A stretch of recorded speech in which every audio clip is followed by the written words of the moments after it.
Olá, profissionais da Rede Municipal de Educação de Varginha.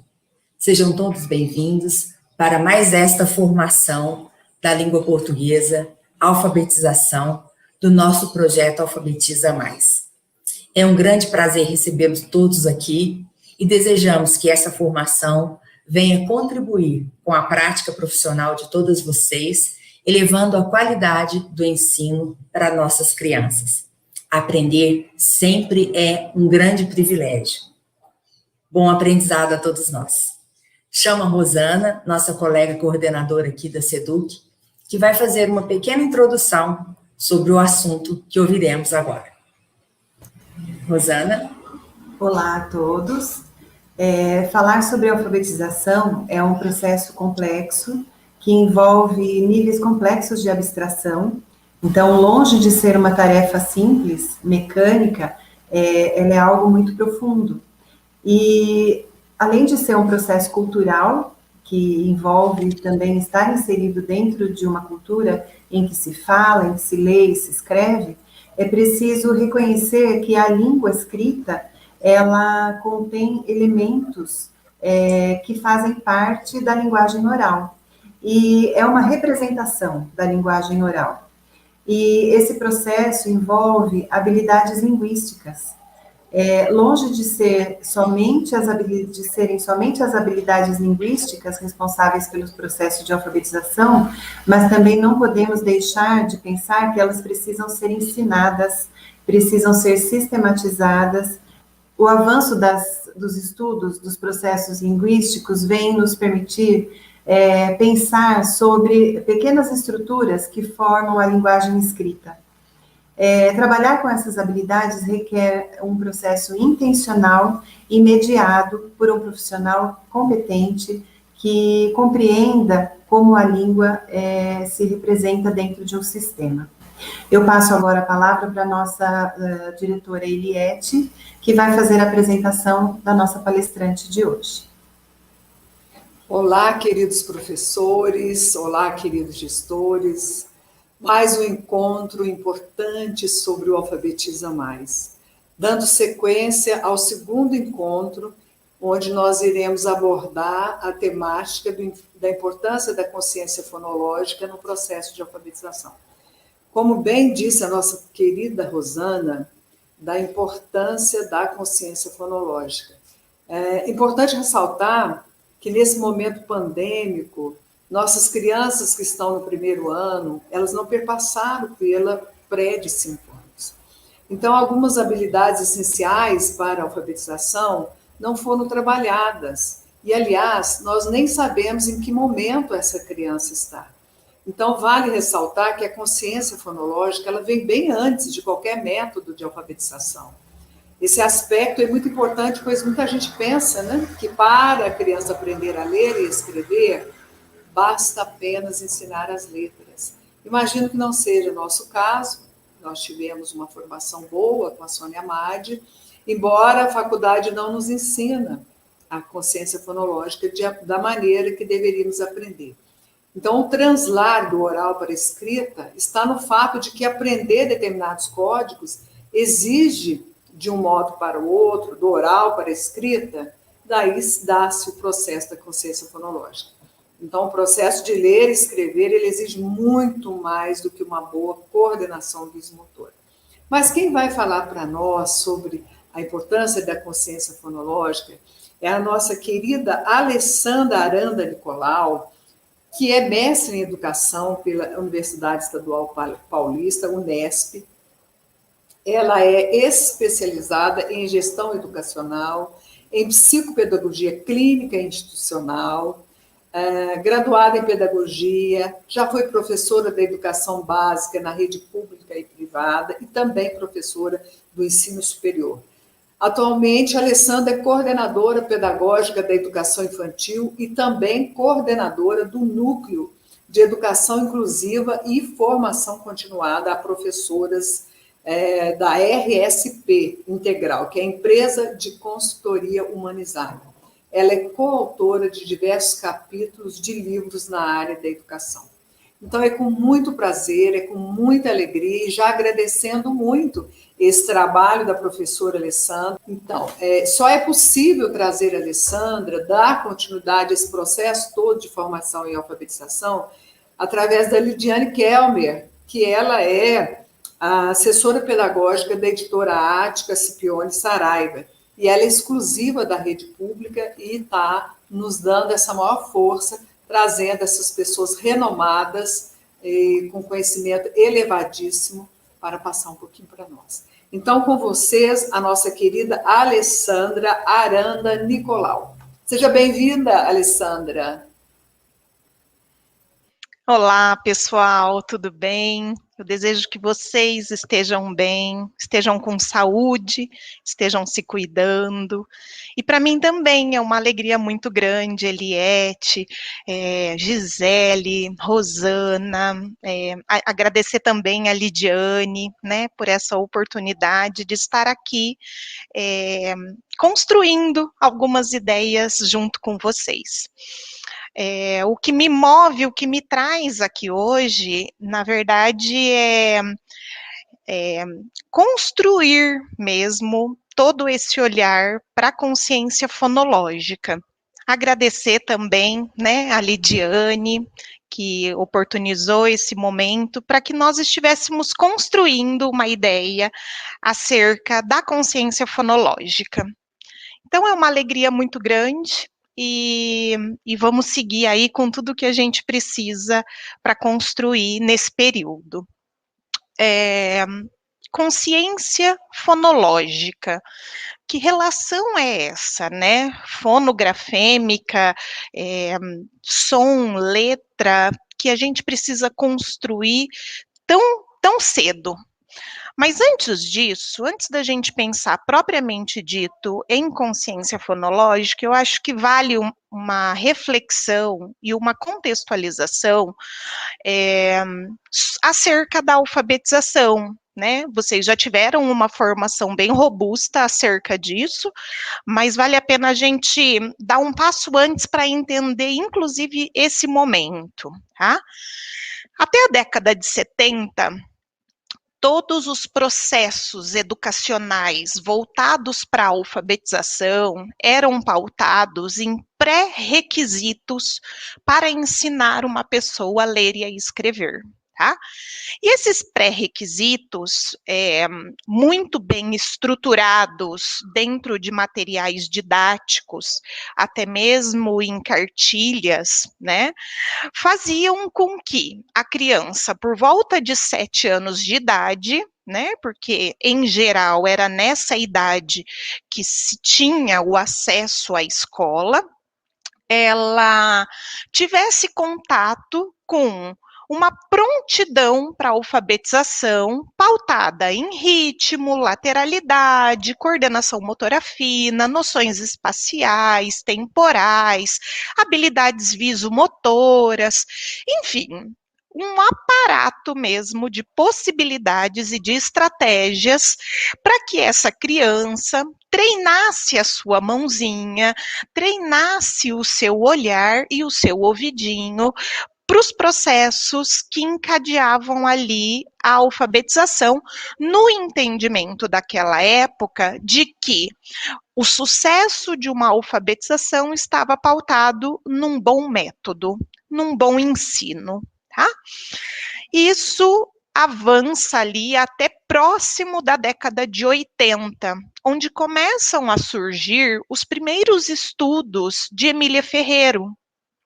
E aí, Emília Ferreiro, ela vem com um olhar de desconstruir tudo isso, de dizer para a gente que, assim, existem fases de desenvolvimento tanto para a aquisição da leitura, quanto para a aquisição da escrita, e que essa aquisição, na verdade, se dá por uma construção gradual, que pode ocorrer de maneira natural, mas também precisa ter uma intencionalidade e uma sistematização. Só que quando essas ideias revolucionárias chegam para a gente, ela não vem com toda essa clareza.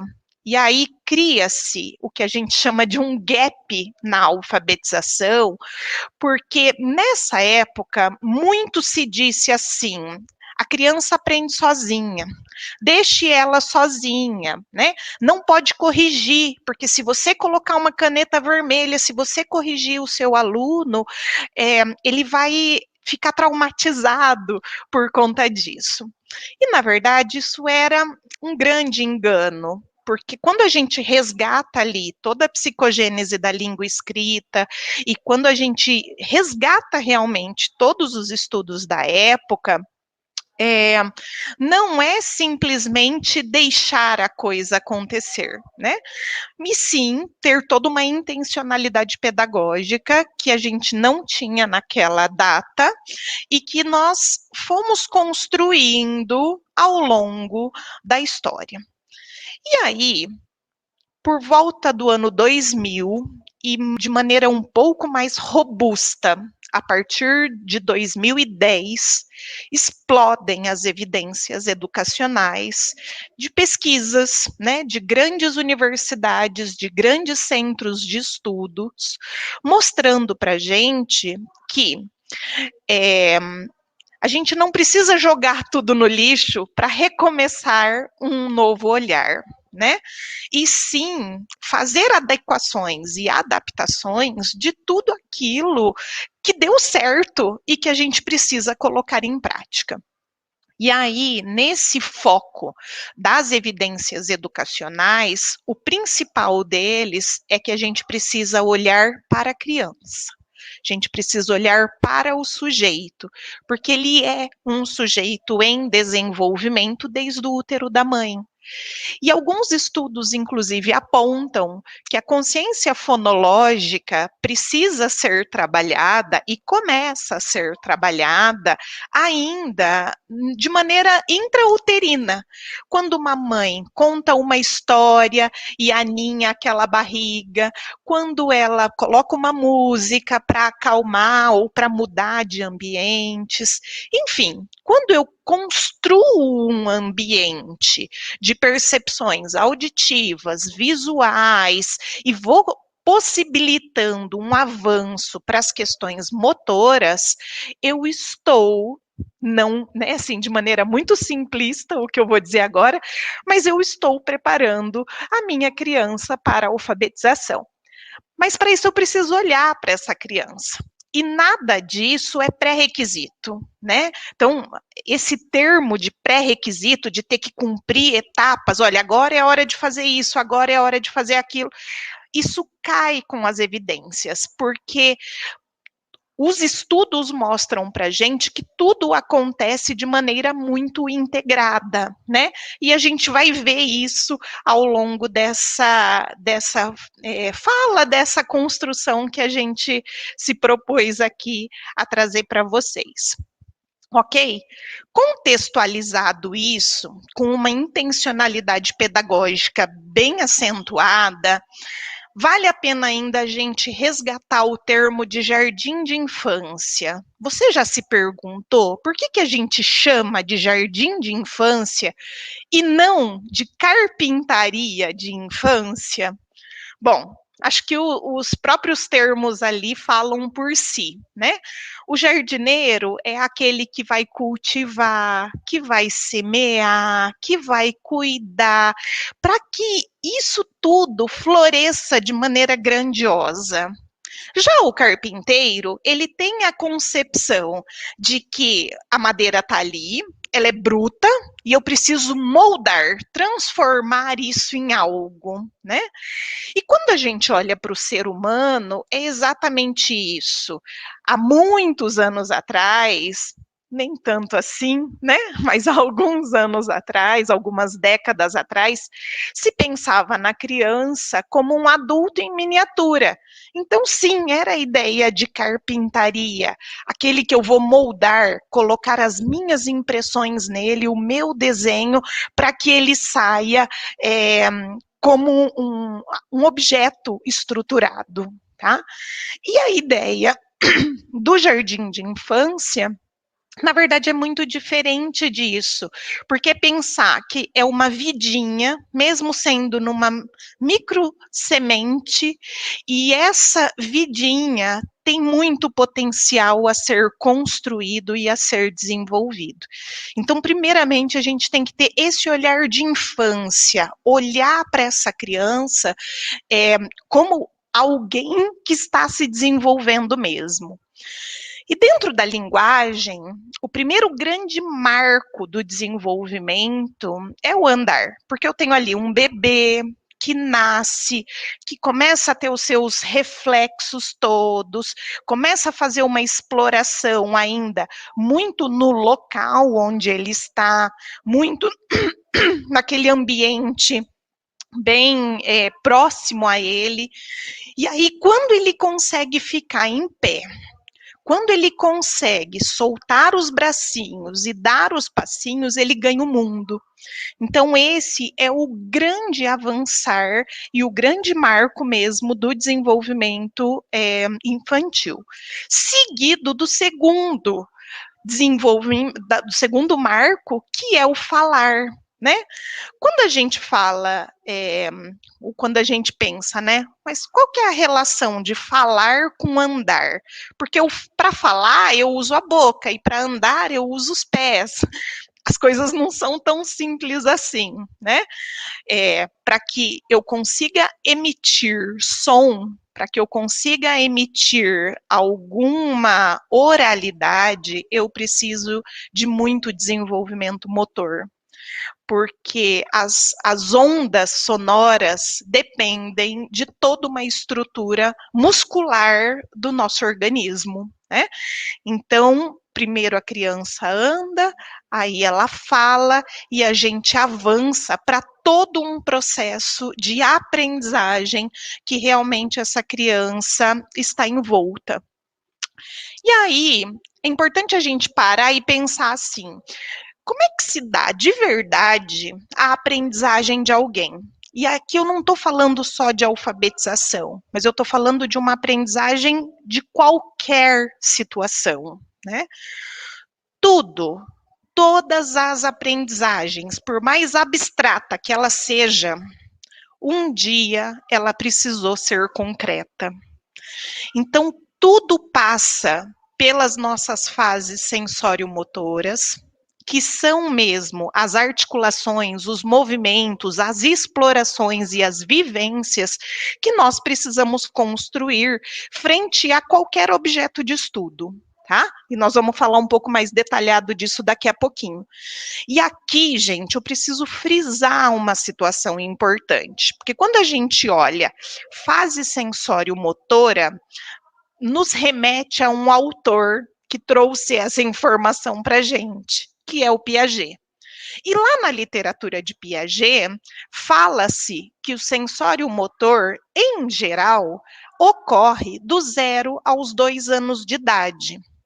Pois é, ali também tem alguns equívocos, não do Piaget, mas das nossas interpretações frente, né, aos estudos de Piaget, até porque, eu não sei se vocês sabem, agora é só uma curiosidade mesmo, Emília Ferreiro foi doutoranda de Piaget. Então, aqueles 1000 casos que ela estudou para chegar em toda a estrutura de construção da escrita testados, era ela como doutoranda e ele como o condutor aí de todo esse estudo junto de Emília Ferreiro. Então, esse olhar sensório-motor, ele não ocorre apenas do 0 aos 2 anos, mas ele antecede qualquer outra aprendizagem. Quer ver?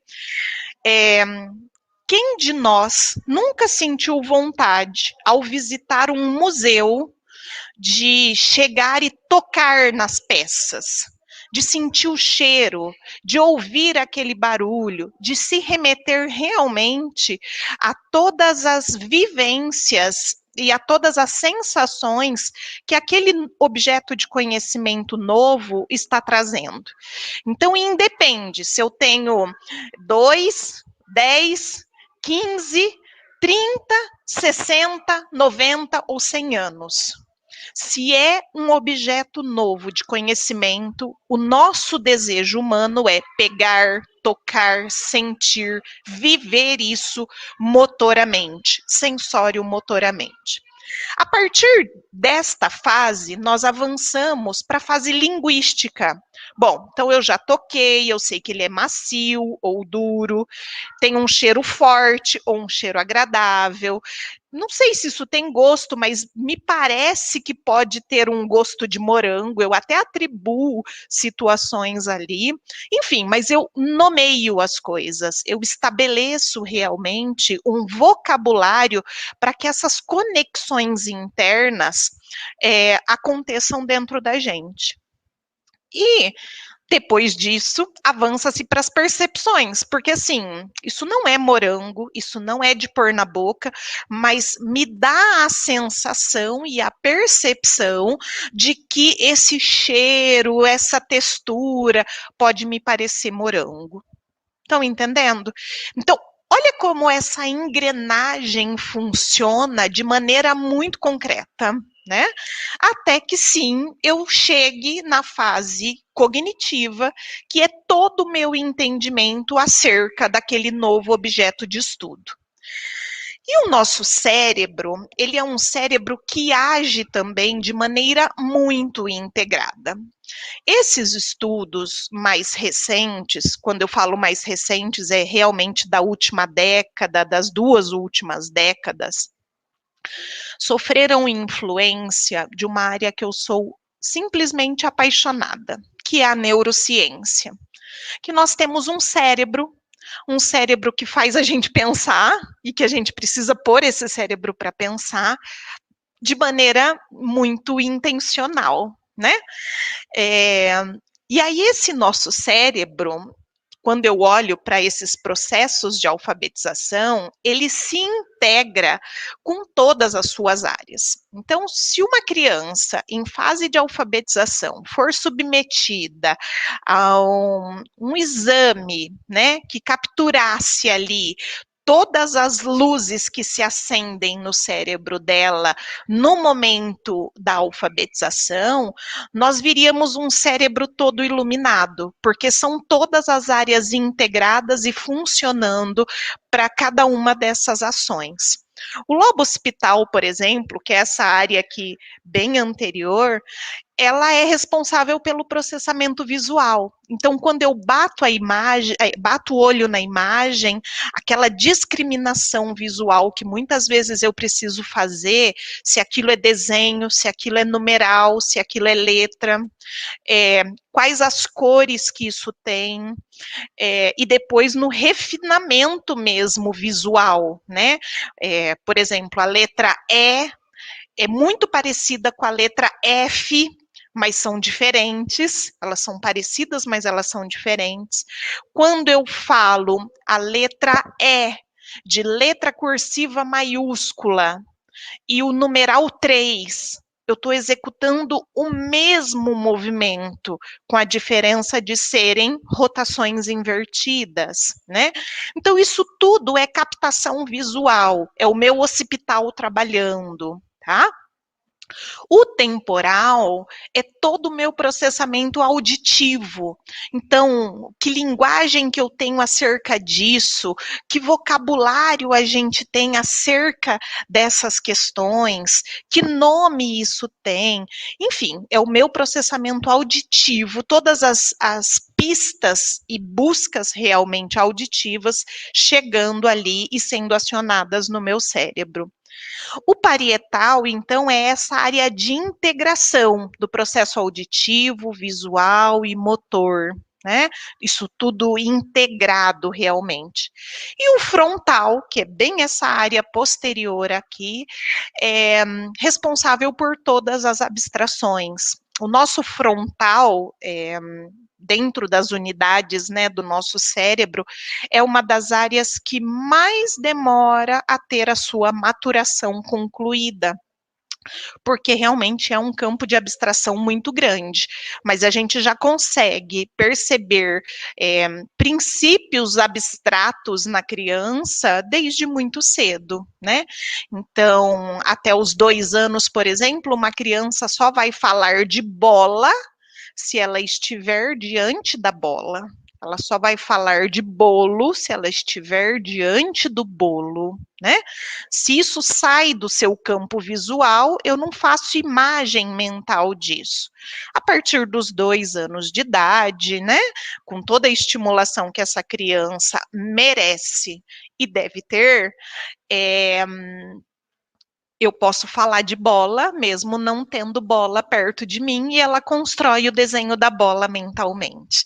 Então, já são princípios abstratos aí bem importantes, né? Quando uma criança muito pequena se despede da mãe na creche e chora, né? E essa mãe diz assim: eu volto, eu vou demorar porque eu vou trabalhar, porque a gente também não pode mentir, né, gente? Eu vou ali e já volto, deixa a criança às 7 da manhã e vai buscar às 5:30 da tarde. Não, não é ali, e não é rapidinho, demora um dia inteiro. Então eu vou, mas eu volto. Então quando a gente diz isso para uma criança, ela vai chorar, ela vai sentir, e aos poucos ela vai construindo internamente toda essa abstração. Minha mãe foi, mas vai ter um horário que ela vai voltar. E a gente torce para ela voltar mesmo, né?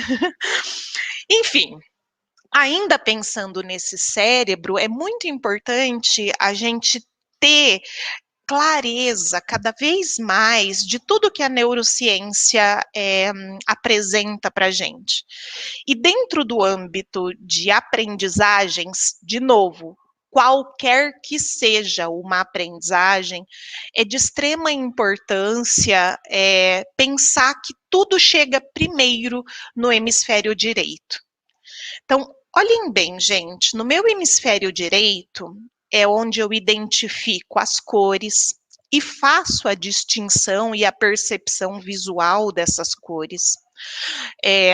Formas, eu identifico as formas, eu construo formas, eu manipulo formas. É no meu hemisfério direito que se constrói toda a criatividade que a gente precisa ter o tempo todo.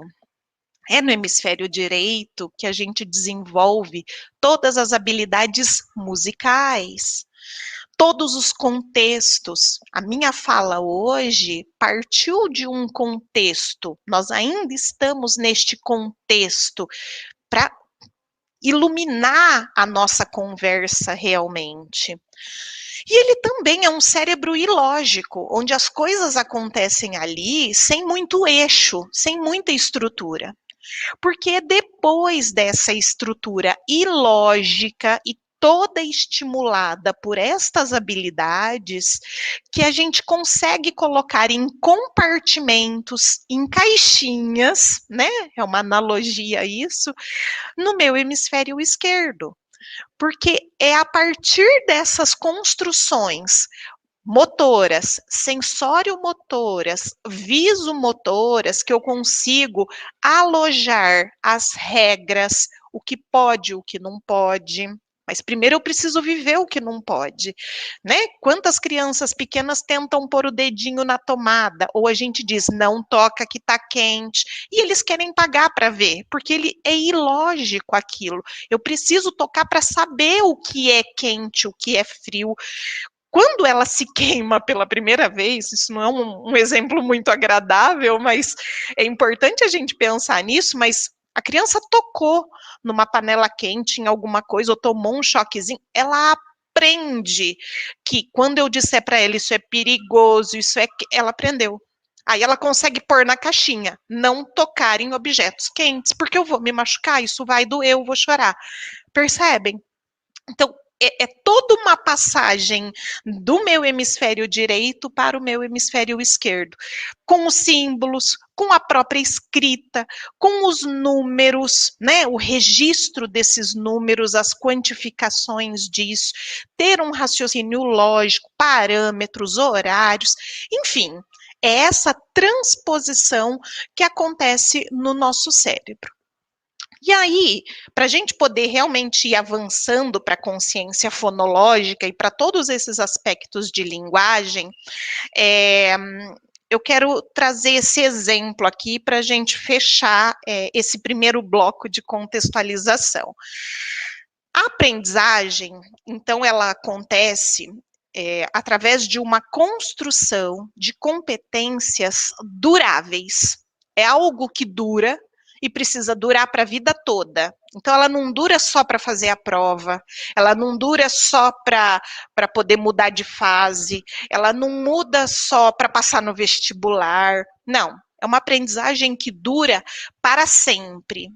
E essa aprendizagem duradoura, né, ela só se solidifica, ela só constrói realmente marcas de memória solidificada no nosso cérebro como consequência de ações práticas, promovidas a partir, lógico, de maturação, né? Então, eu não vou esperar que um bebê de 3 meses saia engatinhando, porque ele ainda nem tem tônus muscular para isso, ele nem sustenta o seu corpo, muitas vezes, para sentar, para engatinhar, para nada. Então, eu preciso contar com essa maturação biológica, mas mais do que isso, construir possibilidades desse desenvolvimento motor.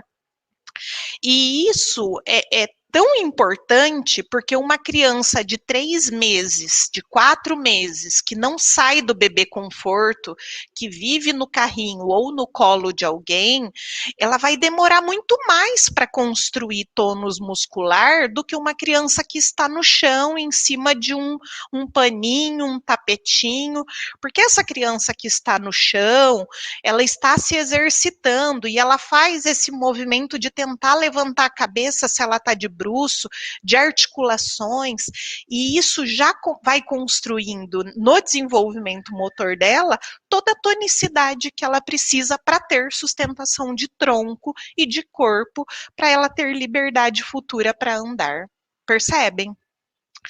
E mesmo que não se exprima uma melhor performance desse desenvolvimento motor, essa interação com o ambiente e com os estímulos devem durar a vida toda do indivíduo. Então não adianta dizer assim para mim, puxa, Lê, pisei na bola. Tô pensando lá no meu filho que viveu de andador, que viveu disso e que teve privações no seu desenvolvimento motor e que hoje isso está impactando no grafismo dele, por exemplo. Ele não tem uma coordenação motor adequada, ele desequilibra com facilidade e eu perdi o time. Bom, entendendo todas essas fases, vamos exemplificar aqui de maneira concreta como é que, de fato, realmente se dá a aprendizagem duradoura na nossa vida, né? Então, a aprendizagem, ela é uma construção de competências duráveis. E para que ela dure mesmo, né, uma vida toda, a gente tem o exemplo de andar de bicicleta. Eu posso aprender a andar de bicicleta na infância e ficar décadas sem sentar numa magrela. Aqui na minha região, às vezes a gente chama de magrela. E um dia mais tarde, né, aos 46 anos de idade, eu resolvo sentar numa bicicleta e saio andando. Porque isso, essa memória está construída e solidificada dentro de mim. Está lá, marcadinha no meu cérebro. Então, essa aprendizagem durável, que não é para passar de fase, que não é para passar no vestibular, que não é para cumprir um protocolo, ela só dura e ela só acontece como consequência de ações práticas na nossa vida. Lembra lá do sensório motor, a gente avança para a linguagem, né? E essas ações práticas, elas são promovidas muitas vezes pela maturação, sempre pela maturação. Eu não posso pensar, por exemplo, numa criança de 3 meses de idade que sai engatinhando. Primeiro, essa criança não tem tônus para sustentar o tronco, para sustentar o corpo e para dar conta realmente de todas essas mobilidades que o engatinhar exige dela. E pensar nessa criança de 3 meses também, se ela até hoje, né, durante os 3 meses, ela ficou só no bebê conforto, ela está só no carrinho, ou ela está só no colo de alguém, é muito diferente de uma criança que está no chão, num tapetinho, num pano, e ela, de bruço, faz força para tentar levantar sua cabecinha, gira de um lado, gira de outro, vai construindo todo o tônus muscular que o seu corpo necessita para futuramente ela ficar de pé e ter a liberdade de andar. E falar, e escrever, e construir todas as outras ações, né? Então, tudo, por mais abstrato que seja um conhecimento, por mais imaginário que ele seja, um dia ele foi uma ação motora. Um outro exemplo que eu dou disso é a ideia de bolo de cenoura, por exemplo. Pensem agora num bolo de cenoura.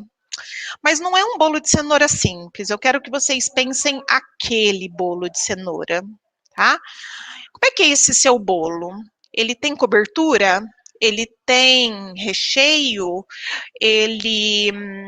Como é que é a textura dele? Em que assadeira ele foi assado? Que tipo de forma? Como que é a apresentação desse bolo? Qual é o sabor deste bolo? Enfim, marcaram aí um bolo de cenoura na cabeça de vocês? Criaram esse desenho? Pois é. Quando a gente olha, e se a gente tivesse o poder, né, de conectar uma impressora e gerar exatamente o arquivo mental como uma imagem impressa para a gente mostrar para as pessoas, nós viríamos aqui que todos os bolos de cenoura apresentados são diferentes em alguma característica. E essas impressões, elas são construídas de maneiras muito individuais.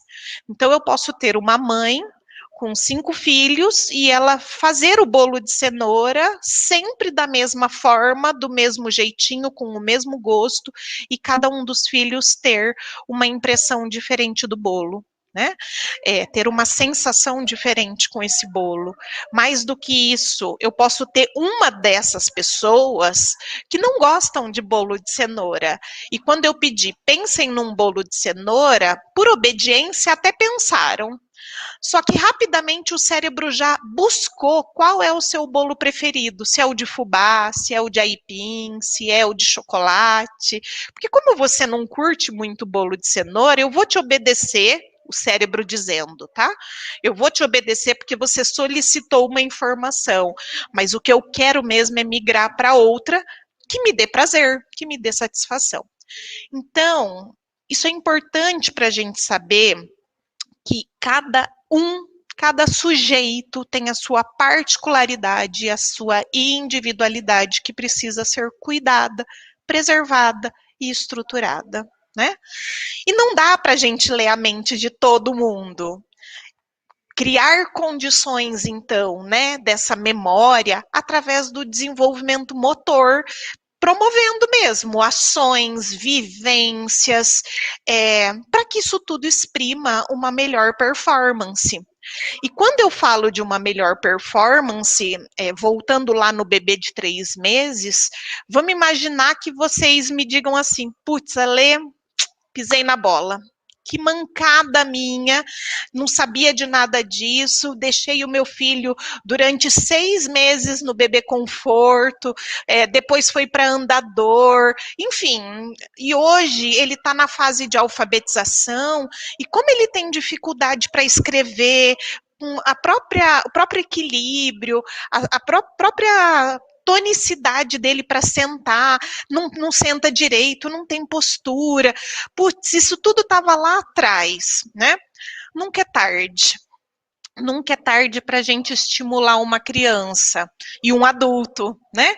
A diferença é que quanto mais se demora para corrigir algumas coisas ou para construir esses estímulos, a gente já foi criando memórias inadequadas de movimentos, né? Então, isso acontece muito em relação ao grafismo. A gente começa a preparar uma mãozinha para escrever quando uma criança começa a engatinhar, porque o movimento de engatinhar já é o primeiro movimento de deslocamento de mão-punho, que é a preparação depois para os dedos, para a gente chegar na tríade, que é o movimento de pinça mais adequado para a escrita, né? E mais do que isso, não é só pegar certo num lápis, numa caneta, é ter uma grafia legível, porque a escrita ela é social, eu não escrevo para mim, eu escrevo para o outro, e eu não preciso ter uma letra redondinha, pedagógica, mas eu tenho que ter uma letra legível. E esse grafismo, essa minha grafia realmente depende totalmente do meu hemisfério direito e do meu desenvolvimento motor, né? Então, toda essa construção motora, de ações práticas, de maturidade, precisam acontecer com essa intencionalidade, tá? Então, agora vamos entrar, né? Fechando aí esse ciclo de contextualização, vamos entender realmente e avançar para como é que se desenvolve, então, essa história das habilidades cognitivo-linguísticas para uma consciência fonológica. Lembra que eu disse que lá na época das cartilhas, lá na década de 70, a gente trabalhava com pré-requisitos? Se nós olharmos estes itens, nos remete àqueles pré-requisitos, né? Com uma pequena diferença agora, uma pequena gigante diferença agora. Nesses estudos apontados pela Simone Capellini, pela Cláudia Silva e pelo Ian Smith, em 2012, eles apontam para a gente, e tem um protocolo disso, bem bacana, para avaliação e intervenção de crianças com problemas de alfabetização, que é o resgate deste olhar, contudo, não como pré-requisito para alguma coisa, e sim como habilidades que precisam ser desenvolvidas em qualquer ser humano que a gente deseja que aprenda. Porque isso daqui é preditor, é o que antecede qualquer aprendizagem, seja escolar ou de qualquer outro contexto. Tá? Então, sim, nós precisamos ter um esquema corporal bem desenvolvido, nós precisamos entender que dominância lateral é uma coisa e lateralidade é outra coisa bem diferente. Nós precisamos ter orientação espacial e temporal, o que está em cima, o que está embaixo, o que acontece agora, o depois. Fazer rotina com as crianças é essencial nesse projeto, nesse processo. Que dia é hoje? Como é que está o tempo lá fora?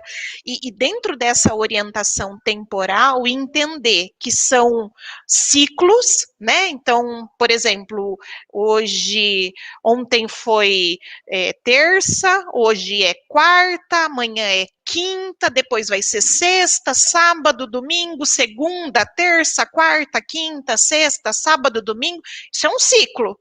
Porém, o que acontece no dia de hoje jamais acontecerá. Nem na quarta que vem, nem na outra, nem na passada. Mesmo que eu volte daqui uma semana para falar das mesmas coisas, não vou estar talvez com a mesma, e vista a mesma roupa, né? Mas eu não vou falar dos mesmos exemplos, eu não vou falar das mesmas coisas, eu não vou estar com o mesmo sentimento que eu estou hoje. Então, nós temos temporalidades sequenciais, cíclicas e outras que são findadas, né? Ritmo, análise síntese visual, auditiva, percepção e coordenação visomotora, percepção auditiva, lembra que eu falei já de contar a história desde a barriga, colocar música, discriminar sons, enfim, desenvolver realmente toda a linguagem oral, e isso não como pré-requisito para saber ler e escrever, mas isso como habilidades que todo mundo, todo ser humano precisa ter, independente da idade, né? Então, se eu tenho lá 46 anos e acabei de tirar a minha habilitação, se eu não tiver uma boa lateralidade, souber o que é, vire para a direita, siga em frente, pronto. Dancei. Então, eu tenho que estruturar realmente todos esses aparatos e todas essas habilidades, né? De maneira muito rápida, eu quero deixar isso aqui marcado para vocês, que é como é que se dá o desenvolvimento da linguagem, da fala das nossas crianças, né? Então, uma criança entre 1 e 2 anos de idade, ela tem, em média, um repertório de 50 palavras. Uma criança de 2 a 3 anos amplia esse vocabulário para em torno de 450, 500 palavras, minimamente 200 palavras uma criança de 2 e 3 anos poderia ter, tá? De 3 a 4 anos, em torno aí de 1.000 a 2.500 palavras, minimamente 500 palavras para uma criança de 4 anos, tá? De 5 anos, um vocabulário acima de 3.000 palavras, e aqui, né, por volta dos 5 anos, a gente já tem toda a expansão gramatical e todos os processos fonoarticulatórios desenvolvidos, rumando para que as trocas fonéticas e fonológicas já desapareçam, né, porque ele vai entrar no período de alfabetização e todas essas trocas na fala precisam desaparecer. Uma criança de 5 e 6 anos, então, precisa ter em torno de 4.000 palavras de repertório de vocabulário, e aí, aqui, né, em torno dos 5 anos, ela já tem o domínio gramatical básico da língua, tanto nas trocas quanto ontem a gente vai na avó. Não, ontem nós fomos, né? Então, essas concepções todas gramaticais já precisam estar concretizadas em torno ali dos seus 6 anos de idade. Uma criança de 7 anos tem um vocabulário de 7.000 a 10.000 palavras, e olha aqui que dado importante, uma criança de 11 anos, em torno de 40.000 palavras, e vocês podem estar se perguntando, um adulto, né, tem o quanto de palavras? Depende se esse adulto tem um estímulo de vocabulário, se esse adulto lê bastante, se esse adulto está envolvido com todas essas possibilidades da linguagem, né, e aí já no mundo adulto, tanto de linguagem oral quanto de linguagem escrita, o repertório nosso é para ser acima de 500.000 palavras, tá certo? Enfim, então fica aí só como um dado mesmo para a gente ter essa ideia de como é que se dá o vocabulário e o repertório das nossas crianças. Bom, a Rosana, no início, quando se apresentou e trouxe todo um cenário para a gente, ela falou exatamente o que eu trouxe marcado nesse slide, que a alfabetização ela deve ser gradual e sistemática, né?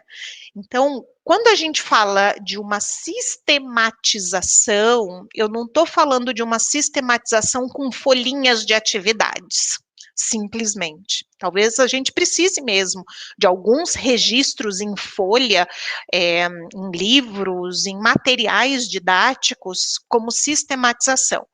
Mas mais do que uma sistematização escrita, a gente precisa de uma sistematização oral. E daí nasce o termo de consciência fonológica, porque eu preciso pensar sobre o som, eu preciso ter consciência realmente dessas unidades mínimas de fala, para que essa construção e essa consciência de fato aconteça, né?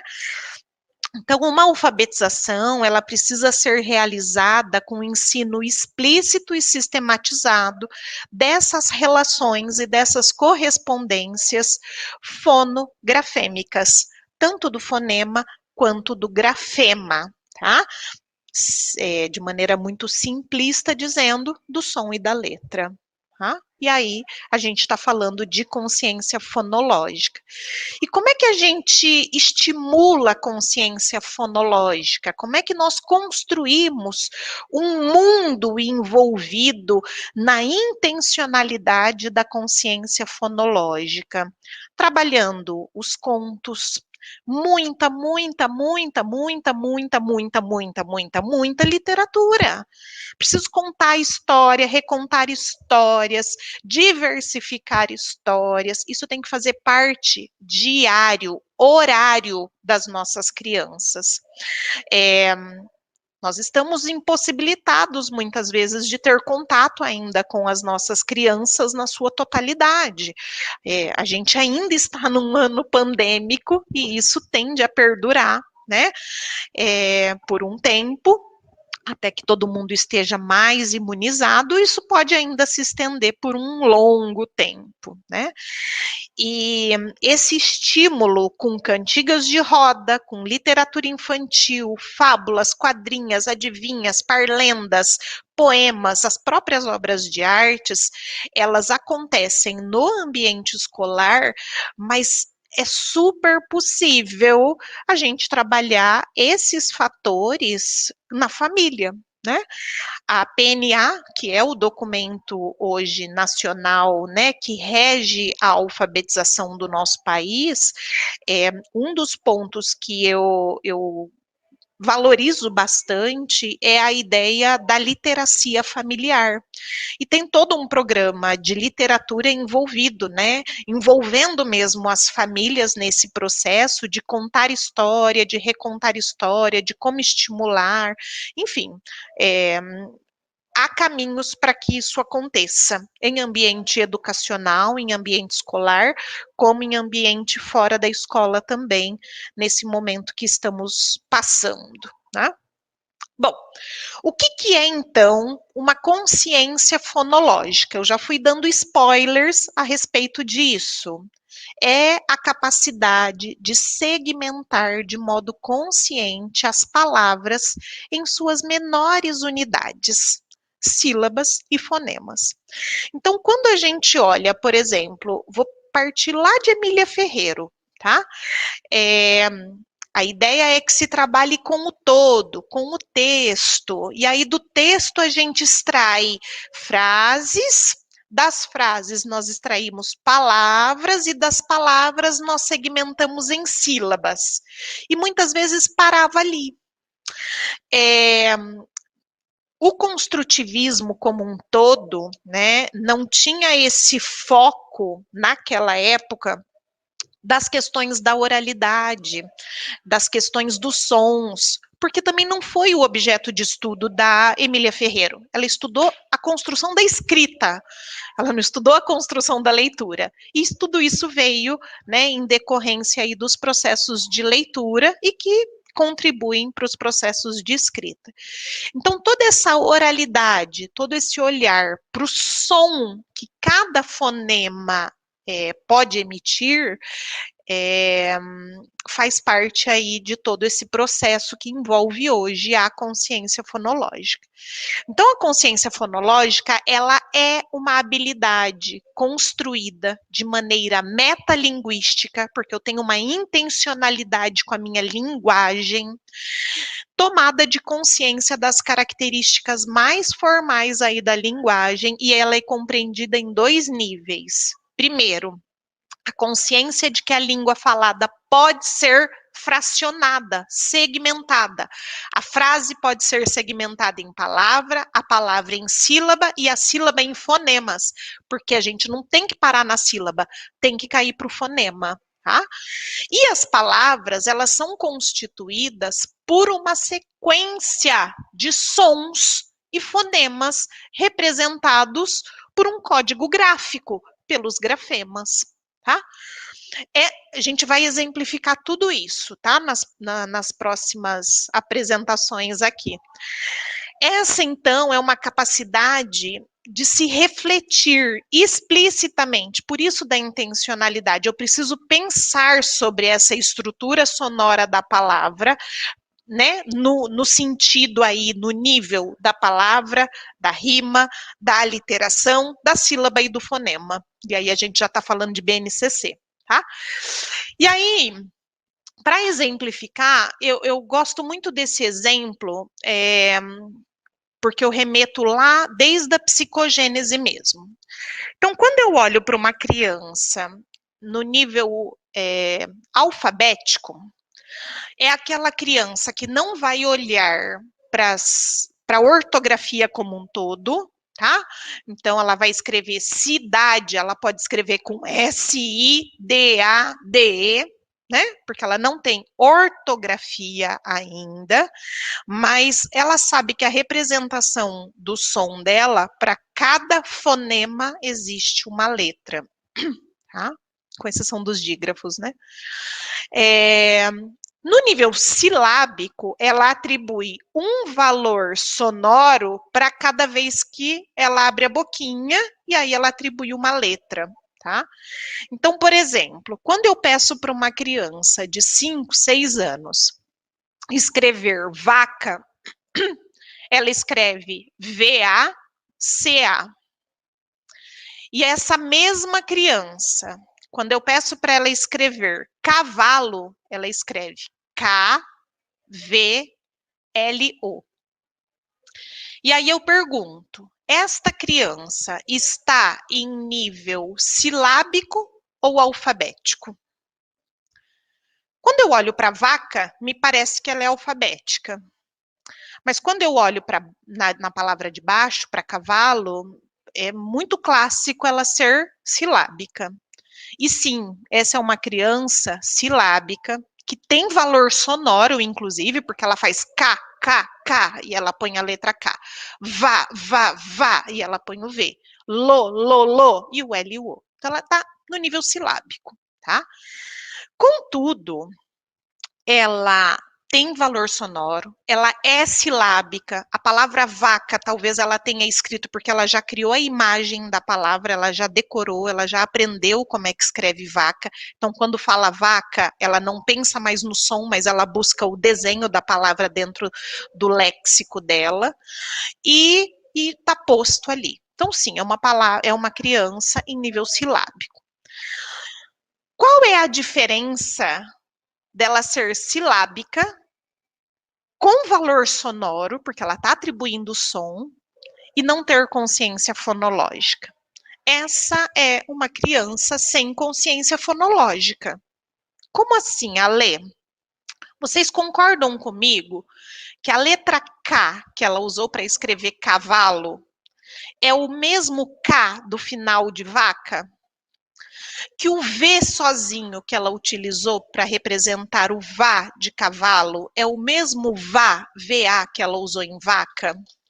Ou seja, ela tem a pista visual, mas ela não tem a pista fonológica. Ela não criou consciência ainda dos sons que ela emite. Então, sim, ela está silábica com valor sonoro, ela já presta atenção em tudo isso, mas ela ainda não tem consciência fonológica. Entendido? Bom, o princípio alfabético, então, é a descoberta desse fonema como uma chave para a compreensão de todo o princípio alfabético da escrita. Porque quando eu falo, né, K, eu tenho que buscar uma pista lá no meu léxico se é a letra K ou se é o C e o A, né? Para que eu dê conta de escrever. E para essa percepção do fonema, é necessário desenvolver consciência metafonológica, porque os fonemas, eles são muito abstratos.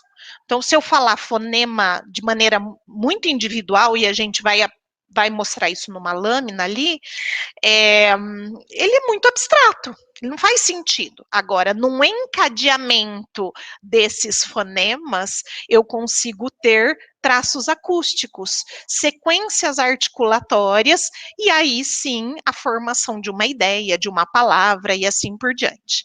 Como é que acontece, então, essas habilidades metafonológicas dentro do sistema de escrita do português do Brasil, tá?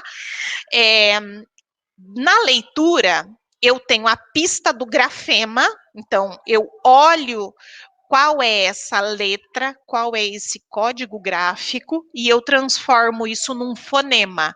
Então, quando eu vejo, por exemplo, a letra A, eu sei que a vogal A pode fazer o som A ou ã. Eu sei, por exemplo, que a letra C, ela pode fazer o som C ou ela pode fazer o som S. Depende do contexto da palavra. Percebem? Então, o mesmo código gráfico pode ter muito mais de um som. Diferente, por exemplo, do B, D, F, T, P, que são letras, códigos que só têm um único som. Eu olho para o B, eu sei que é B. Agora, eu tenho G, por exemplo, que ora faz som de G e ora faz som de J. O Z faz som de Z ou S. E o X, então, minha gente? Quantos sons são possíveis a partir da marcação gráfica X? Não é? Então, esse olhar de bater o olho, visualizar o código, o grafema e transformar no som é a habilidade da leitura. Já a escrita é o inverso disso. Eu tenho som, eu tenho fonema, e eu preciso transformar isso num código escrito, num grafema. Então, quando eu falo assim, vaso, z, pode ser S entre vogais, como pode ser a letra Z, né? Então, essas concepções todas partem de 19 consoantes, 7 vogais orais e 5 nasais, porque só as nossas vogais, por exemplo, são representadas por 12 fonemas. A, an, e, em, in, o, on, u. Então, eu falei as orais e as nasais. São 12 fonemas só para 5 vogais. As consoantes também, com exceção, né, daquilo que eu já falei, P, D, T,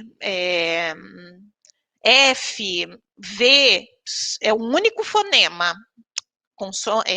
Grafema, fonema. Agora, nós temos outros fonemas que requerem outras formas gráficas de serem escritas. O único grafema do nosso alfabeto que não apresenta fonema é o H inicial, tá? Bom, na fase, então, do desenvolvimento da escrita, primeiro a criança passa por uma fase logográfica e que ela faz, né, uma remissão interna, muitas vezes com um objeto.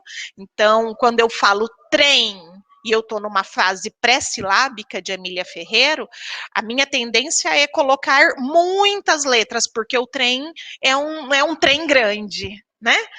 E aí eu vou escrever formiga, eu coloco 2 letrinhas e até pequenininhas mesmo, porque formiga é um bichinho muito pequenininho, né? E assim por diante. Boi, eu vou pôr um montão de letras, porque boi também é um bicho grande. Na fase alfabética, é aquilo que eu dei de exemplo. Então, eu posso escrever cidade, exame, sem ter o padrão ortográfico. E a fase ortográfica é quando eu já tenho todas as correspondências estruturadas. Dentro do desenvolvimento fonológico, então, nós precisamos pensar que crianças de 3 e 4 anos já manifestam capacidade de consciência fonológica ao reconhecerem rimas no final de palavras, aliterações. Então, o P é o P do pato, mas é o do Pedro, da Paula, né? E eles têm muita facilidade, uma maior facilidade realmente em consciência silábica e não fonêmica, tá?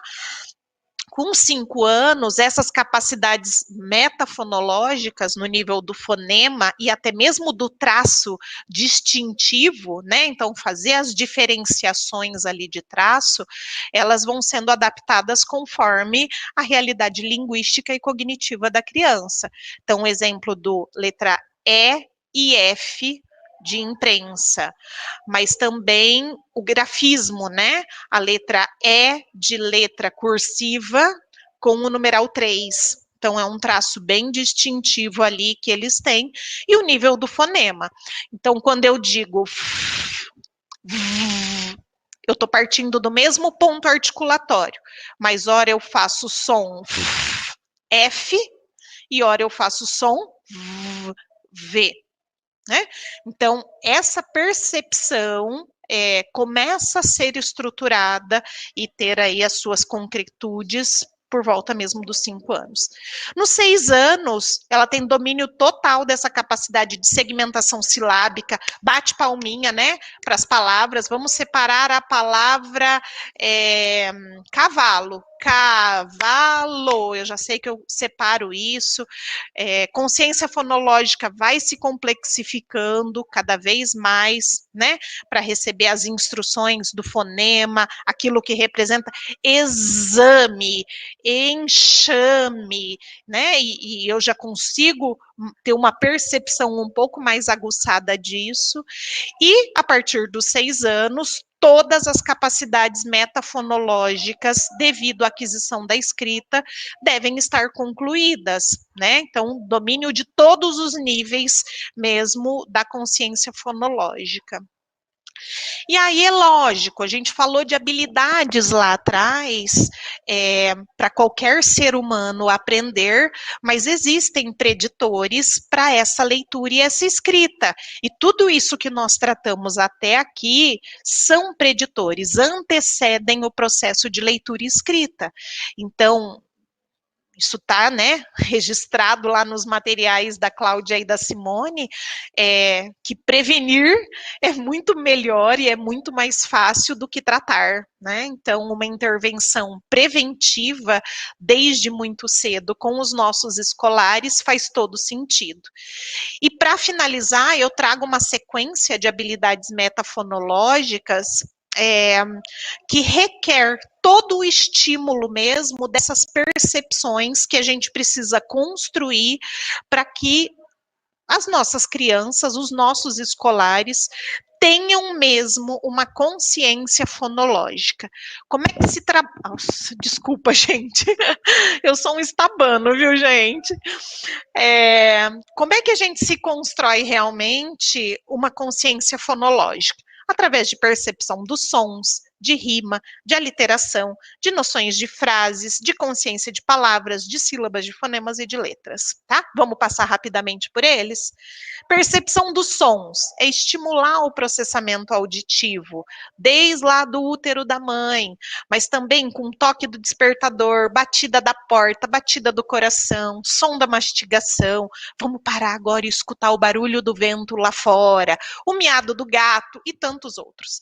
Exercitar este ouvidinho realmente para as questões orais. Exploração da rima. Rima ela é uma produção e uma discriminação de percepções sonoras, terminações sonoras. Não são gráficas, e eu vou mostrar isso para vocês.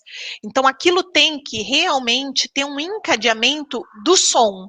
E como é que a gente trabalha com rima? Com palavras no diminutivo, com músicas, com figuras, identificação de rimas dentro do texto, bater palmas quando eu encontro palavras que rimam. Gosto muito, com criança pequena, de trabalhar com a ideia de imagens para tirar a ideia da palavra constituída, né? Então, aqui, por exemplo, mola rima com bola, anzol rima com caracol, né? Pente rima com boca, na verdade não é boca, é dente, então já tem até uma ampliação de vocabulário. Pode ser boca, mas aqui neste contexto é dente. Pente, dente. Mão, filhote. Não é filhote, até pode ser, mas neste contexto não é cachorro e não é filhote, é cão. Mão, cão.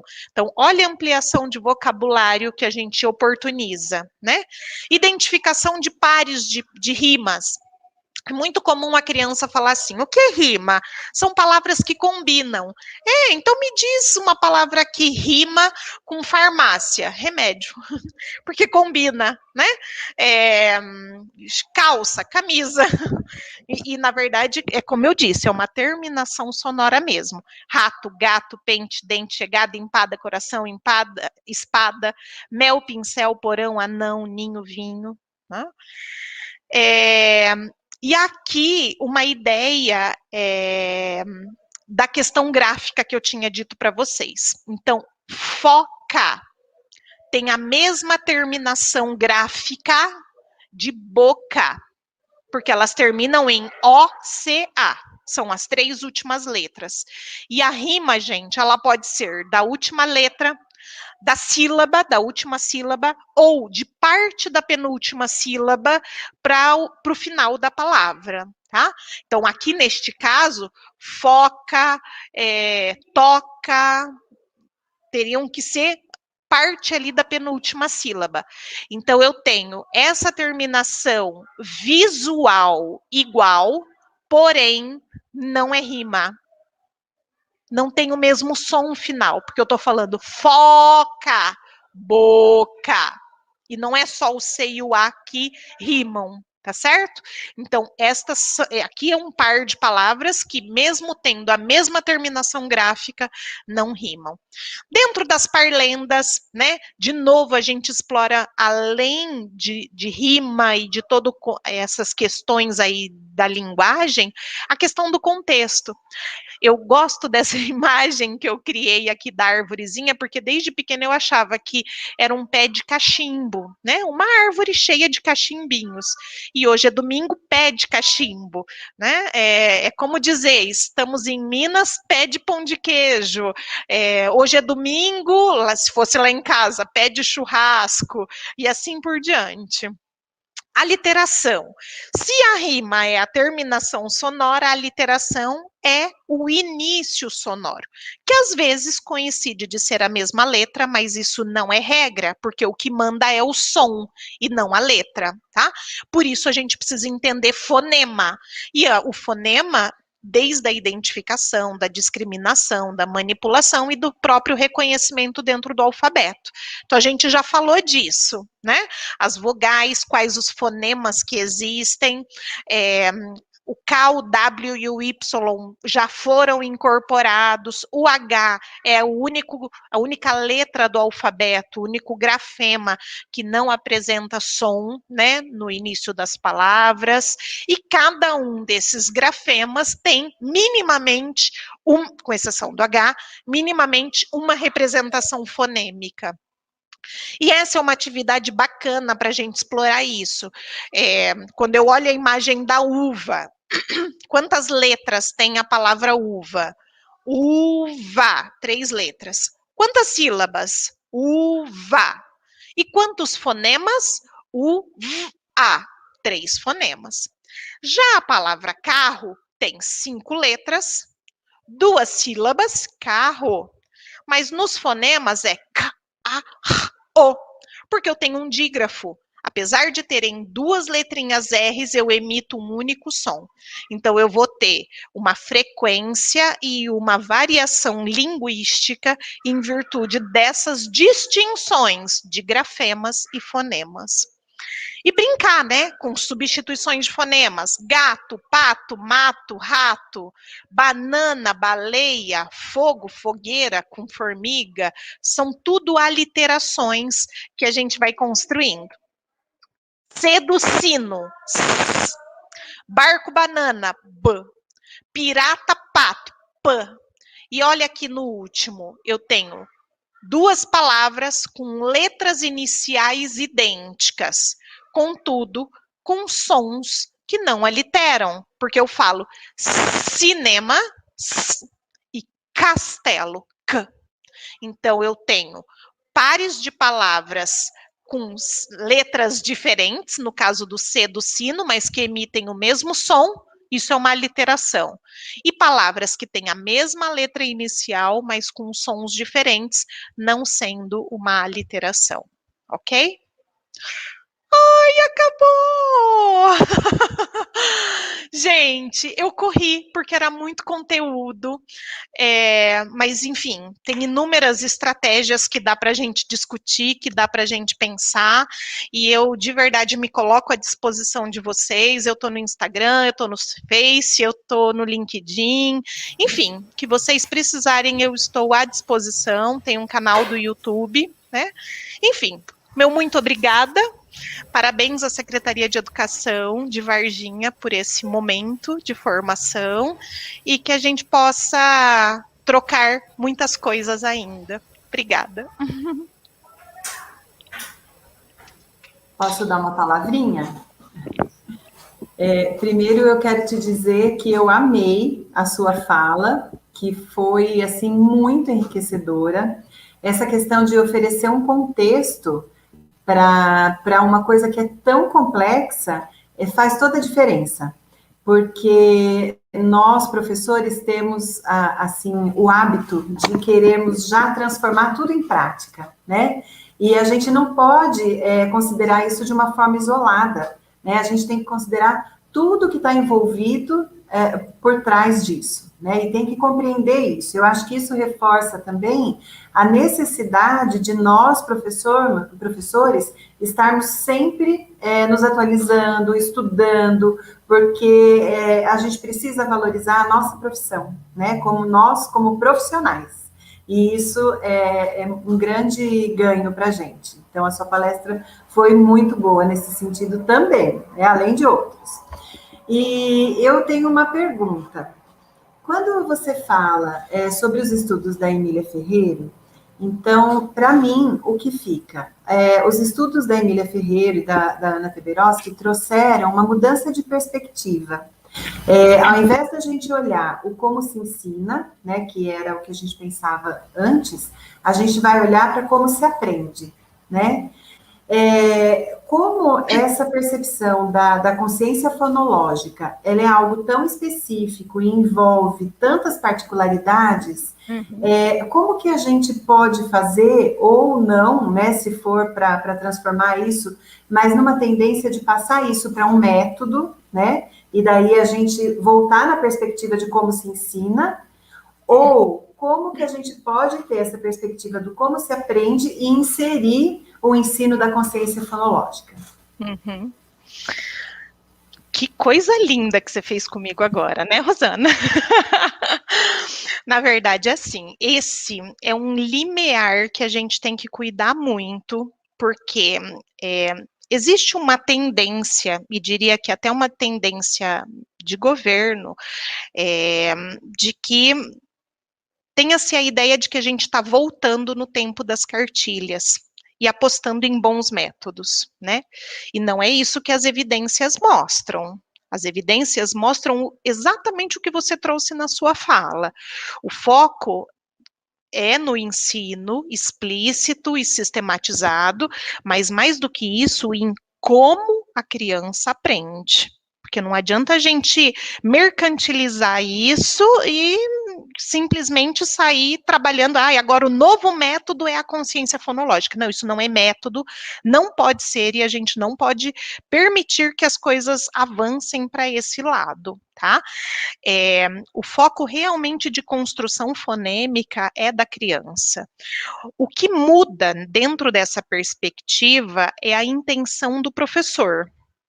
Quando eu trabalho com rima, quando eu trabalho com aliteração, quando eu encontro esses recursos dentro de uma literatura infantil, dentro de uma canção, quando eu exploro essa linguagem da minha criança, não só na oralidade, mas também motoramente falando, de ir para o parque, vamos lá buscar, fazer um caça ao tesouro e buscar o que está embaixo do gira-gira, atrás do escorregador. Eu estou trabalhando com perspectivas e com habilidades que trazem um encadeamento para toda essa consciência oral, sonora, visual, das percepções e fazendo toda uma integração neurológica, né, para que esses encadeamentos de fato aconteçam. Então, trabalhar com consciência fonológica não é ficar ensinando fonema. Eu não posso desconsiderar o fonema, né? Então, eu, professor de educação infantil, preciso saber que o A tem 2 sons. Preciso saber que o E chama E, porque o Cagliari já contou isso pra gente, que a letra não se chama E, se chama E, mas que o E produz 3 sons. E, em. Se eu vou explorar isso com a minha criança, não é dizendo para ele, olha, agora vamos aprender a letrinha E, vamos repetir com a tia, E. Não é isso que a gente está propondo aqui, mas é fazer toda essa exploração de perceber, por exemplo, que boca e foca são sons diferentes para a letra O, né? Então, como é que a gente faz isso? Muita rima, muita música, muita literatura, né, para construir realmente todas essas percepções que a criança tem. Isso em se tratando de educação infantil. Quando eu falo de primeiro e segundo ano, aí a coisa muda um pouco mais de figura, né? Então, ali sim eu preciso apresentar todas as letras do alfabeto, todos os grafemas, todos os fonemas e estruturar isso como uma fala encadeada, porque isso vai facilitar, inclusive, um gap que a gente tem na própria ortografia. Nós temos alunos de 5º ano, alunos indo para 6º, 7º ano, que não conhecem a ortografia da língua, né? E aí a gente tem laudos e mais laudos de dislexia, dizendo que, né, são disléxicos, mas que na verdade eles não foram alfabetizados de maneira adequada. Então, sim, essa é uma função de 1º ano, 2º ano, 3º ano, para que eu minimize o impacto da ortografia, e muito da ortografia é construída de maneira fonológica. Respondi? Não respondeu muito? Sim, eu acho que isso explica tudo. Essa é uma dúvida que eu trago faz tempo, e ainda fico lutando com ela, né? Tenho pesquisado um pouco a respeito disso, mas você me mostrou assim uma clareza e um caminho, né, para eu seguir e compreender. Você sabe, Rosana, bem rapidamente, quando eu tinha 16 para 17 anos, eu já comecei a trabalhar com educação. E eu fiz magistério e depois eu fui para pedagogia. E o meu primeiro concurso público eu passei aos 18 anos de idade. Peguei uma turma de alfabetização. E aí lá no magistério, a gente fazia, né, cartazes e mais cartazes para alfabetizar, porque a gente ainda tinha aqueles estudos estruturados. E aí, de repente, vem uma normativa da Secretaria Municipal de Educação que você não pode mais ensinar e que a criança aprende de maneira natural, né?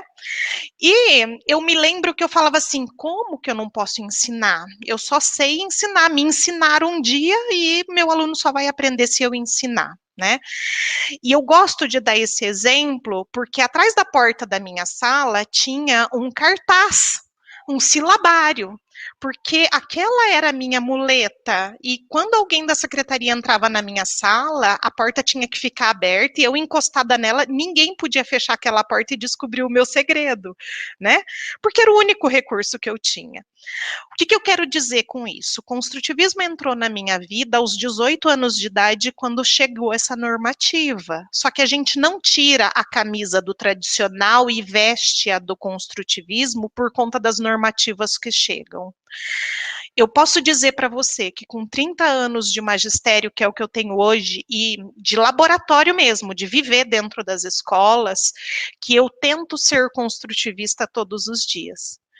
Consciência fonológica não vai mudar a nossa cara com essa formação, com a normativa e da noite para o dia. A gente precisa entender e viver, errar, acertar, ver o que dá certo. Numa realidade é possível, na outra não é. Uma escola mais de periferia, talvez eu precise de outros recursos associados do que uma escola que esteja mais no centro. Enfim, são inúmeros os fatores. A gente está lidando com gente. E gente que aprende de um jeito meio que padronizado, mas de modo muito particular. E a gente tem que ter respeito pela pessoa humana, né? E o professor também, porque esse professor também não nasceu sabendo isso. E a gente tem que ter muito respeito com esse professor para que ele construa, se abra e construa essas possibilidades, né? Fantástico, obrigada.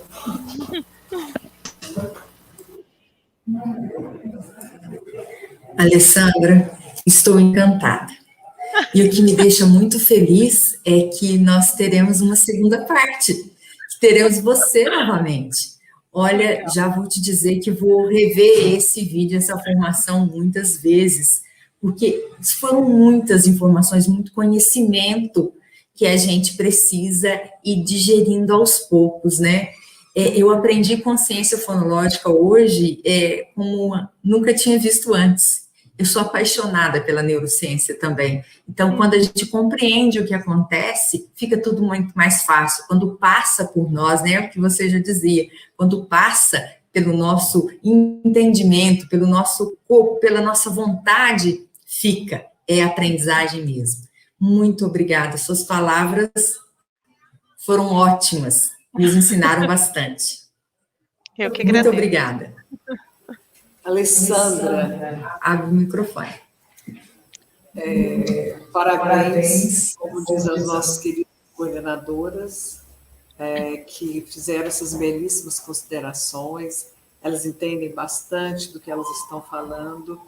E eu queria muito agradecer essa grande parceria de vocês, e já ansiosa para esse próximo encontro.